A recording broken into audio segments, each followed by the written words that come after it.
একজনের সম্পত্তি অন্যজন খারিজ করে নিলে কি করবেন? দেখা গেছে যে আপনার পৈতৃক সম্পত্তি কিংবা আপনার ক্রয়কৃত সম্পত্তি, এই সম্পত্তি আপনার, আপনি আপনার নামে নামজারি করার কথা, আপনি আপনার নামে খারিজ বা জমা খারিজ করার কথা, কিন্তু আপনার জমি আপনি নামজারি করতে পারেন নাই, আপনার জমি অন্য কেউ নামজারি করে নিয়ে গেছে। যদি এটা হয় তাহলে আপনি কি করবেন? কারণ দেখা যাচ্ছে আমাদের দেশে অনেকে আছেন যারা জমি কিনেছেন কিংবা পৈতৃক সম্পত্তি আপনি পেয়েছেন, পেয়ে আপনি সাথে সাথে নামজারি করেন নাই। তখন বহুদিন পরে যখন নামজারির আবেদন করেছেন তখন দেখেন আপনার জোতে মানে আপনার জমি নাই, এই জমি অন্য কেউ নামজারি করে ফেলেছে। এক্ষেত্রে আপনাকে এসিল্যান্ড নামজারি দিচ্ছে না। এখন এই মুহূর্তে আপনার কি করণীয়? যেহেতু আপনার নামজারি আবেদনটি বাতিল হয়েছে, এক্ষেত্রে আপনি কি করবেন? আজকে উকিলবাড়ি আইন সহায়তা কেন্দ্র ফেসবুক পেজে আমি আপনাদেরকে জানিয়ে দেব যে যদি এরকম কোনো সমস্যা আপনি থাকেন তাহলে এই সমস্যা থেকে আপনি কিভাবে সমাধান পাবেন, কিভাবে আপনি আপনার নামে নামজারিটা করতে পারবেন, এই বিষয়টা নিয়ে আজকে আমি আলোচনা করছি। আমি কাজী Humayun Kabir, advocate, Bangladesh supreme court. এই মুহূর্তে আছে উকিলবাড়ি আইন সহায়তা কেন্দ্র ফেসবুক পেজ, সবার পছন্দের ফেসবুক পেজ উকিলবাড়ি আইন সহায়তা কেন্দ্র।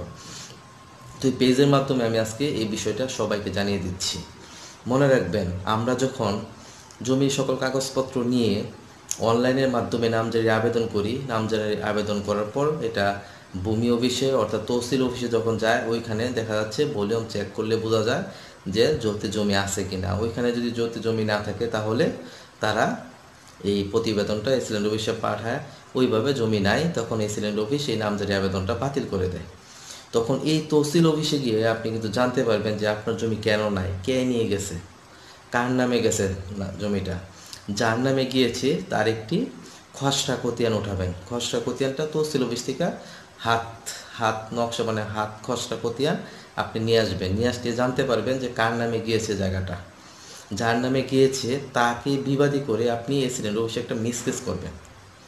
একটা মিসকেস করবেন যে এই জমিটা আমি মালিক, আমি পৈতৃক সূত্রে মালিক হয়েছি কিংবা আমি ক্রয় সূত্রে মালিক হয়েছি, এই সম্পত্তিটা আমার, যে আমার সম্পত্তিটা অন্য কেউ আদালতকে ভুল বুঝিয়ে কিংবা দেখা যাচ্ছে ভুয়া কাগজপত্র দিয়ে সে নামজারি করে নিয়েছে, সুতরাং তার নামজারিটা যেন বাতিল হয়।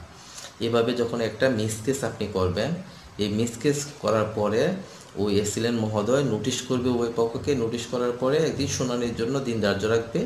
ওই শুনানির দিন আপনি আপনার কাগজপত্র সাবমিট করবেন যে আপনি কিভাবে মালিক, আপনাকে কেন নামজারি দিতে হবে।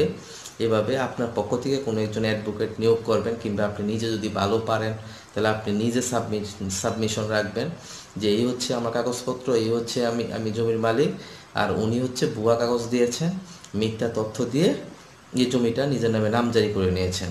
এসিল্যান্ড যদি কাগজপত্র দেখে, উভয় পক্ষের কাগজপত্র দেখবে, দেখে যদি মনে হয় যে ওনার কাগজপত্র স্ট্রং না, ওনার কাগজপত্র বৈধ না, তাহলে ওনার নামজারিটা বাতিল করে দিবে। ঠিক আছে, বাতিল করে দিয়ে এই জমিটা মৌজুতে নিয়ে যাবে। মৌজুতে মানে এই যে আগে যেখানে ছিল ওইখানে নিয়ে যাবে। তারপরে আপনি মিসকেসে জিতলেন, মানে তার নামজারিটা বাতিল হয়ে গেছে। এখন নামজারিটা যখন বাতিল হয়ে গেছে, আপনি মিসকেসে জিতে গেলেন, তখন আপনি অনলাইনের মাধ্যমে আবার জমির নামজারির আবেদন করবেন। নামজারির আবেদন করলে তখন এসিল্যান্ড আবার আপনাকে আপনার নামে নামজারি দিবে। এভাবে যদি আপনার জমি অন্য কেউ নামজারি করে নেয় তাহলে আপনি মিসকেসের মাধ্যমে আবার আপনার সম্পত্তি আপনার নামে নামজারি করতে পারবেন। আসলে সবাই বুঝতে পেরেছেন? সবাই শেয়ার করে দেন, এটা অত্যন্ত ইম্পর্টেন্ট কিন্তু এটা। ঠিক আছে, সবাই শেয়ার করুন।